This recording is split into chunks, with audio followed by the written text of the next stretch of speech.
Thank you, and good afternoon. Whenever someone says I've been solving problems since 2000, I feel like reminding everyone I was causing the problems before 2000. So that's my qualifications, poacher turned gamekeeper. The topic today is one that's, from our perspective, has become a growing issue. You may have seen in the trade press, especially in the US, there's a lot of discussion around media value. But it's interesting from my point of view personally that most of that conversation is actually about media cost and the cost of media rather than the value of media. So today, while I'm talking about where is the value hidden, a lot of times people are actually thinking value is cost. So I'll start with price is what you pay, value is what you get. Warren Buffett, there's a man that knows something about value.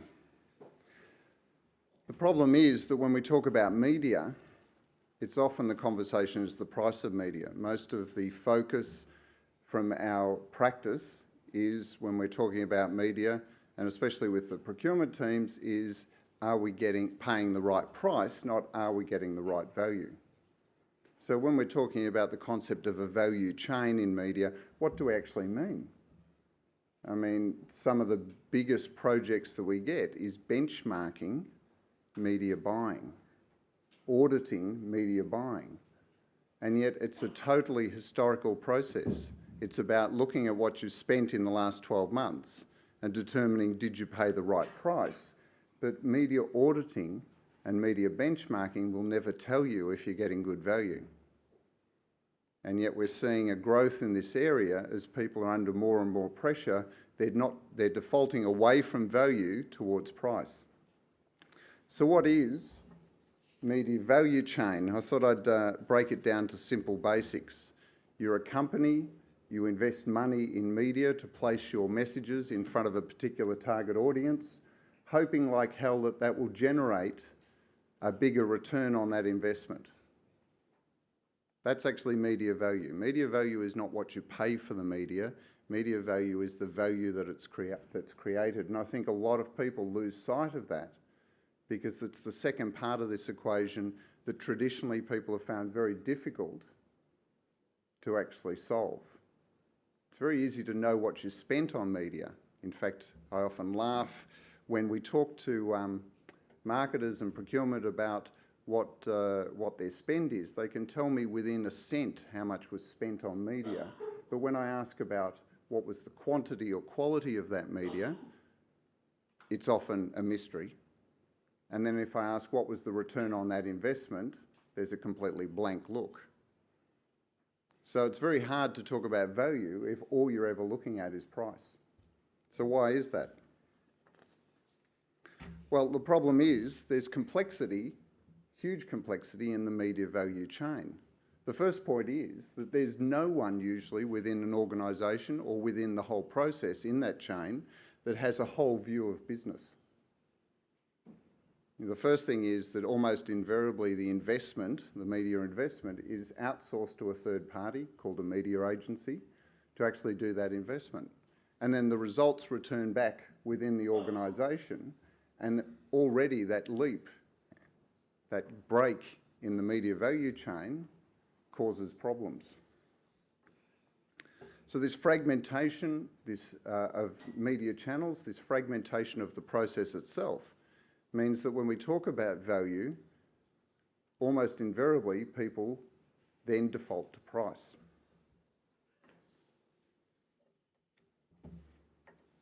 So here's that value chain. Very simplistic here because it's actually become a lot more complex. So the company decides to spend money to connect its brand to the consumer via media. It engages a media agency. The media agency then plan and execute and manage the buy of that media. And the client passes on the funds that are required to actually buy media. Everyone knows this. I know this is really basic, okay? But the trouble is this is where we stop. Almost invariably, what we're talking about is, did we spend the right amount of money? Did we get in quantity? Did we pay the right price? Did we get the CPM that we wanted? Did we get the reach and frequency that we wanted? Did we get the number of likes? Did we get the number of clicks? And yet none of that is actually closing that value equation. It's purely measuring the quantity of media, not the value of media. Recently, earlier this year, I was talking to a group of global media controllers. Interesting title, media controllers from global companies. In the room was about $32 billion worth of media investment. And every single person could tell me exactly what they spent and across what channels. But not one of them, when challenged, could actually give me the ROI on that investment. $32 billion US. Now, I'd challenge anyone in this room to answer the same question. You could tell me how much you've spent on media or invested in media, either as a client or on behalf of your clients. But are there any companies that actually have closed that loop to talk about value? Because I have to tell you, just buying on price doesn't work. Just buying on historical data no longer works. I'll make a confession, and you can tweet this. We will benchmark your media for you. But largely, all we'll be telling you is largely irrelevant. Because all I'm telling you is, are you buying it at the same level as someone equivalent to you was buying it sometime in the past 12 months? Everyone asks me about what pool of data do I have for our media benchmarking. I have to tell you, it's irrelevant. In the soft market that we live in now, and with the huge amount of variability, the pool, by the time it's collated, is largely irrelevant. Luckily today, we're going to be hearing from, I'll be giving you ways of starting to build a value framework, but also other speakers who'll start to give you insights into how you can remove the rear view mirror for media investment and start looking towards the future. Now, this is a simple transaction, right? Brand, media agency, media. But the problem is that the actual delivery of media is incredibly intangible. What are you actually buying when you buy media? Anyone? Audience participation here. What are you buying when you buy media? Eyeballs. Okay, that's the starting point. You can get eyeballs, but ultimately, if you want to get to the value chain, it's actually being able to use that media to change behaviour. It's one thing to reach someone, it's a different thing to actually change behaviour. And this is why there's been a lot of conversations, we go into the digital realm and people are able to track supposed behaviour, and so we see things like last click attribution, which then makes people think that that's the area that they should be investing because that's the only point that they've been able to identify and measure a change in behaviour. But as we've seen, that's also flawed. So instead you have to just trust that this process works. How much should an advertiser invest to change behaviour? How much should a brand invest to change behaviour? If I'm the CEO of an organisation and I turn to my marketing director and ask that question, they'll probably say last year plus CPI or 10%. When we're seeing marketers across, especially Asia, we work a lot in APAC region, and for the first time in a long time, marketers are now facing 15, 20, 30% cuts in budget. And the question's being asked, where are they going to make the cuts? And because no one has ever looked at the value of their media spend, no one knows. They'll largely do a cut across the board, hoping like hell that it won't impact sales, because no one knows. It's like performing surgery with a blindfold. You're not sure what you're going to hack off, but you hope like hell that it won't be fatal. So the thing about media is that without knowing the value equation, it's a bit like this leaky bucket here. You keep pouring budget in the top and money keeps leaking out the bottom. And that's the great fear.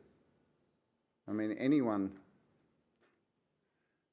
that's responsible for significant media investments must lie awake at 3 o'clock. You know that when you wake up at 3 o'clock in the morning because you're terrified that your worst fears are going to happen. The worst fear is that maybe more that, Lord Leverhulme was wrong. It's not 50% of your advertising budget's wasted. It's probably a lot more. If it's not working efficiently, you're losing money. And this is why we talk about where can you create value in the media chain, where is there hidden value that can be unlocked, and where are you losing value. And rather than thinking about what price people pay for media, they should be thinking about where in that process and what do they need to do to create more value, unlock that hidden value, and minimise the waste. The interesting thing is that the agencies themselves have a huge discretionary impact on the amount of value that's actually delivered to the advertiser. The media agency is in a position of being able to have discretion on where that value is delivered, because a lot of what they do actually delivers value to them, but whether that gets delivered to their client depends on a number of things. Now again, the WFA ran a media survey and they found that the average fee as a commission paid to media agencies globally is 2.5%. 2.5% of media spend is paid to the agency as a commission on a global basis. But on the other side, the media proprietors have budgeted within their budgets between 15 and in digital up to 80% of spend for sales incentives. So on one side, we've got the marketers investing their media budget. Let's pick a nice round number like $100 million. And they're paying 2.5% of that to the agency to invest to deliver value. And on the other side, depending on how the agency invests it, there could be between $10 million and $80 million in potential incentives. Now, there's a saying, anyone heard the golden rule? It's one of my favourites. The golden rule is the man with the gold makes the rules. In that relationship between marketer, agency and media proprietor, who actually has the gold and who's making the rules? It's the media proprietor. The media proprietor has a model built on the basis that it may be your money, marketer, but they've actually built their model so that they can incentivise with your money to deliver the value. So the golden rule says that it's the media proprietor. So what do marketers need to do? You need to make sure that the agency, the media agency, is working to deliver not the lowest cost. It's easy to lower cost. What was it? Which client? Oh, IKEA, about 5 years ago, ran a reverse auction for media. Did anyone in this room participate in that?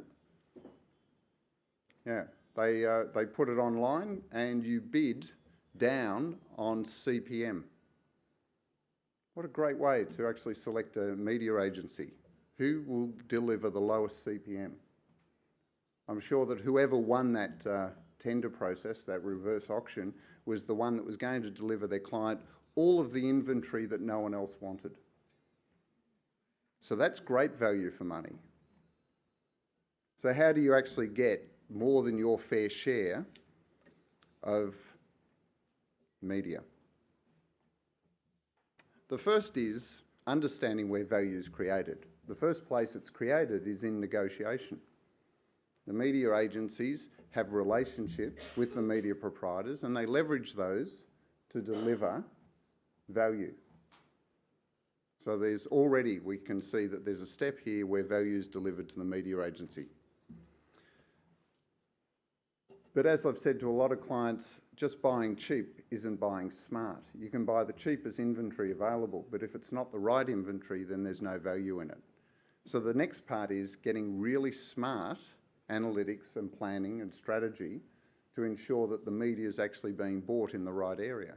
There was, and I won't name the company because it was a confidential conversation, but the media director said to me, I see all my competitors' ads, but I never see ours. And I said, oh, what time do you watch television? Oh, when I get home from work, about 6:30, 7 o'clock, that zone 1. And I said, how do you pay your agency? Oh, we pay them on CPM. They have to meet a CPM to get their bonus to basically get paid. So the competitor is actually buying the right media, whereas this client globally is buying the cheapest media. So I said to him, look, stay up, about 2 o'clock on a Saturday morning, you should see your ads, where everyone else is waiting to see your ads. I mean, this is an obvious example, but this is right throughout the media value chain in every channel. Any good media agency will be able to give you cheaper media. And if that's what you want, great. But it's not media value. So a strong media value chain is where the company's working with the right agency, you have the processes in place, but more importantly, you have a focus. Just because the media proprietors can pay up to 80% in digital, maybe 20 to 30% in other media as an incentive, it doesn't mean that that's the only way the media agency wants to get paid. First of all, it's incredibly difficult to hide if you get audited. And if you're SOX compliant, it's almost impossible to hide rebates, kickbacks, things like that. But that's why they've got really smart DSPs, demand side platforms are very good because they're basically trading desks. They're an opportunity for the media agency to start trading against inventory to deliver audiences and play the margins so that they can deliver a lower cost to the client but maximise their returns, their rebates, their margins. Now, a lot of procurement people, and especially you'll see in Ad Age, there's a lot of conversations about how this is unfair, how dare the agency. But I have to say, by the constant process of reducing agencies' fees, they've basically created an environment where the agencies are now having to look for other revenue sources. So to say on one level that you want transparency and openness, and on the other say that we're only valuing you at 2.5%, just doesn't cut it. You get transparency, you get openness when you're willing to pay for it and invest in it. This is why it's called a value chain, because the first thing that would happen is if the agencies were open and transparent, the question would be, well, how much margin is a reasonable margin? Just like the conversations I have about how much profit is a reasonable profit. A media controller from a very large FMCG company said, we're happy for our agencies to make 8%. I said, I'd be happy with 8% of $16 billion. But on $1 million in fees, 8% just doesn't cut it. I might as well put my money in a long-term deposit, fixed deposit. Now, these are the questions that have to be answered, is what is the value? If you can answer what is the value, then you can start to look at how do you pay for it.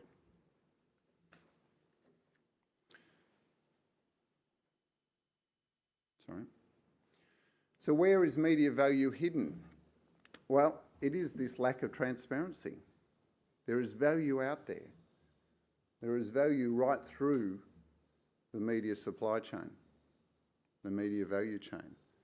The thing is that the value will differ from client to client. It will differ from strategy to strategy. It will differ from segment to segment. It will differ from audience to audience.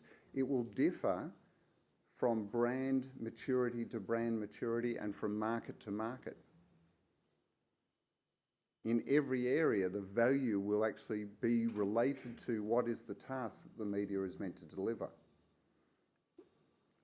And this pressure, as I said, on remuneration to drive that down means that the value is increasingly being held by the agencies and not shared. And just forcing the agencies to share that value won't work. Because you know what, there's going to be someone out there that's going to incentivise their agencies to share the value. And they will get the unfair share of that. And it's lost through missed opportunity, through sloppy buying, poor planning, poor processes. And we've seen a lot of this. the less you pay your agency, you'll either get less quality people or just less people because they have to maintain a margin. It's the easiest thing in the world is for an agency to switch out the senior team that won the pitch and replace them with the B team. But the trouble with the B team is that they're going to make mistakes and they're not going to know how to maximise value. It's sounding pretty bleak, isn't it? Sorry about that. Let's move on. Here's ways of actually getting the unfair advantage. The first is have a better strategy. Be a better client. Actually think about how you engage in media and with the media agencies from a holistic viewpoint. And we'll talk about that more in a minute. The second is having a better structure. I mean, Sir Martin Sorrell was out here recently saying, independent agencies are having trouble maintaining a future. Of course he said that. He's got a vested interest in having everyone move to one of his big conglomerates. And I don't have anything against a network agency or an independent. I just think there's a role for both of them. And what you trade off in most markets is you either go to an independent because they're particularly good in their area, or you go to a conglomerate to do a one-stop shop because you want convenience. That's a decision that you have to make, and that's a strategic decision. But you need to build your structure around what's important to delivering value for you. And then the final one's a better process. A process that, and I think everyone thinks, and most marketers will tell me that they understand media, but in actual fact, the way it's practiced and applied in most cases is pretty sloppy. There's poor process, there's poor focus, there's very rarely true value-based KPIs, there's very rarely in briefs to the agency ROI expectations or even ways of measuring it. If you get better strategy, better structure, better process, then you're going to engage the media agency, who, as I've shown, has the discretion to pass on that value to you. So we'll go into that in more details. The first thing is, we live in a siloed world. Who here lives in a silo? Anyone? Oh, you all work in silos. You know, we're in the bank, we're in the wealth management area, or the mortgage area, home loans, or the retail area, or the savings area. You know, all organisations, as soon as they get above about 100 people, create silos, and then we have silos within silos. And in the media space, it's interesting because all of these silos then have these teams. You know, someone doing media strategy, and someone doing digital strategy, and someone doing social media strategy. And the interesting thing about silos is they actually don't talk to each other. The other interesting thing about that is the poor sucker on the end of that, which is you and I, the consumer, the media consumer, down the bottom there, has 4 different channels, often saying 4 different things to the same people. It's the prime example of why our structures cause a huge amount of waste in media, because we break it all into little bits and incentivise them. You know, so many times I've seen people in that media strategy planning and buying across there incentivise the agency on how cheap they can buy. Meanwhile, over in digital, they're buying on how cheap they can pay for the clicks or the likes. I mean, none of the KPIs actually aligns people to value. It aligns everyone to price. So how do you structure it?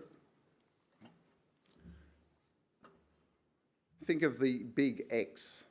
So at the top, from an organisational point of view, the starting point is collecting data. Collecting data and insight, and then turning that into insights about consumers. If the value chain is about putting your message in front of the right people at the right time to change their behaviour so that they invest more money with your brand or business so that you get a bigger return on investment, everyone buy that as the value chain? Nods of head will do, unless you've fallen asleep, yeah? Then what you need to do is take a whole of business view. and work down to the strategy for that piece of business on what is the strategy before you then go out into the specific channels, because each channel will be good at delivering what it does best. And each channel will contribute to the other channels in making them more effective. But because we live in this siloed world, everyone's off in their own little bit with their own bit of budget, doing their own little thing, and none of it's actually value-based. It's like we live in a world where it's a rush to the end of the financial year to see who can spend the most amount of budget. You're laughing, but I'm serious. It feels that way. You know, and then you have the various strategies. I mean, strategy, I've got to say, is the most overused word in advertising and marketing. Everyone does strategy. There is a strategy. Then there are, off that, expressions of that strategy. We've got to stop talking about, you know, I've encouraged it here. I've told you that there's 4 different strategies. All those strategies are actually aligned to the strategy, not 4 separate strategies. And then the most important part is, what was the result? What was the result of doing that? And what you do with the result is you immediately put it back into what are we going to do next time? Because if you've just spent 10, 20, $100 million on media and you don't know what the result is, then the next 10, 20 or $100 million you spend is largely wasted. You know, the reality of this and the fact that this is not the way it's often executed within organisations would absolutely terrify shareholders if they actually understood it. Largely, they don't understand it, so we're lucky. The next is, how do you get a better structure? Well, there's all those functions I was talking about, and this is Sir Martin Sorrell's view of the world. One agency will do it all, and that will be a WPP agency. And we'll do it at a discount. Because we know it's not effectiveness that you want, it's efficiencies. Efficiency is more important and convenience is more important. I can't believe he said that. Did anyone read that? Clients are more interested in efficiency than effectiveness. Interesting. So that's the WPP view of the world. What other? Well, you could break it out. Increasingly, we've got clients that go, well, we want someone to do our customer data analytics and research and create insights from that. That's one function. Then developing a comms and channel strategy, and then have various specialists in each of those channels to then take that out. Terrific. There's a couple of things about this that don't work. One is, it's almost impossible to get that number of people to actually align on anything at the moment. So unless you've got a very good process, all this will do is you'll end up with 3 different expressions of the same strategy in each channel. But it is about, you know, you can definitely build a structure around best in field, best in play, best in show. Okay? The other thing about this chart that I don't like is when you have the people that are planning and buying your media also collating the results. I had a procurement person say to me, what's the average benchmark of bonus payments for media agencies? And I said, well, it depends how well they perform, really. No, is there a benchmark? And I said, why? Oh, well, our media agency for the 4 years of the contract have got 100% of bonus. I said, oh, that's interesting. Who sets the results? Oh, the agency does. Who reports on the results? The agency does. Okay, and they get 100% of their bonus. Suddenly the penny dropped. You know, I think that there's definitely a role for having independent collation of results so that you can, you know, without having a vested interest in how it was invested in the first time, in the first place. And so, you know, that could be something like this. Whatever structure, the structure will depend on the strategy. Got the right strategy, out of the strategy will come the structure. Finding the right group or groups of agencies and suppliers, even in-house increasingly, that are aligned to the strategy is the best way of doing it. And better process. I'm not going to go into step-by-step instructions, but here's some things that you should remember. The first thing to do is aim for aligned. Get everyone aligned. Get them aligned to the comms strategy. And the comms strategy should actually be based and underpinned by metrics of a business nature, an ROI. And then make sure that in everything you do, every brief that's sent, every plan that's developed, every result is then aligned back to that strategy. Too many times we see the overall comms strategy will be things like increased share of market, and the brief goes out saying we want awareness. And I'm not joking. I mean, the easiest thing is to write on the brief awareness, but in actual fact it has nothing to do with the comms strategy. Getting the right alignment is so important, and holding people accountable to that alignment, and that's the next point, is important because otherwise the easiest thing in the world is to ignore the strategy. Why do we have strategies? To achieve results. If we don't align to those strategies, you've got no chance of achieving the result. And that's in every brief, having a clear, measurable objective to be delivered. And that's the key word there is measurable. It's interesting how many people resist the idea of accountability. Accountability is part of being responsible, so maybe the problem is that we don't want to be responsible. We want to be able to spend this money as long as you don't hold me accountable or think that I'm responsible for the outcomes. And one of the best ways of doing that is to actually reward the agencies. If we go back here, if you've got all those agencies or all those suppliers working towards a single objective, and the largest part of their remuneration is based on achieving that objective, what better way of getting alignment than doing that?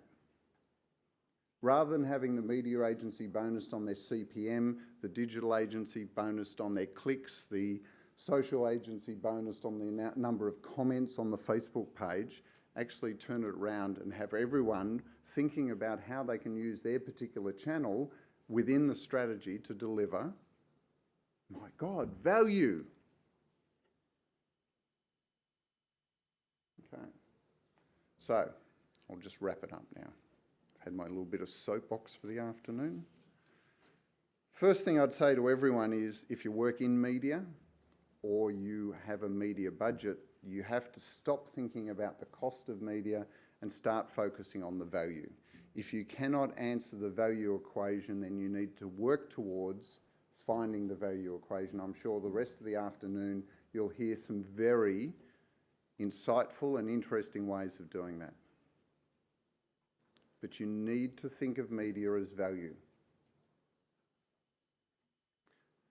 You have to then define that in relation to business, comms strategy and channel strategy.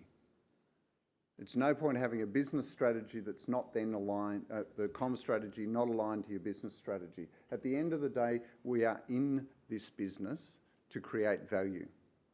We are not in this business to make nice ads. We're not in this business to get media firsts. We're not in, well, some of us are in this business to win awards. Some people are here to get a good job. But ultimately, all of those things will come to people that actually deliver value. And hiding and running away from it is just a way of avoiding achieving what you're here to do. So look at where media value is being created. Where are the opportunities of creating more value? Where are the opportunities? What can you learn in real time or in research or analytics to actually create more value? Where is it hidden from you at the moment that you can unlock? How can you get a larger than fair share of the value that exists within this system? Because that's what the competition's about. It's not whether you're paying the right price, it's whether you're getting more than your fair share of value. And then finally,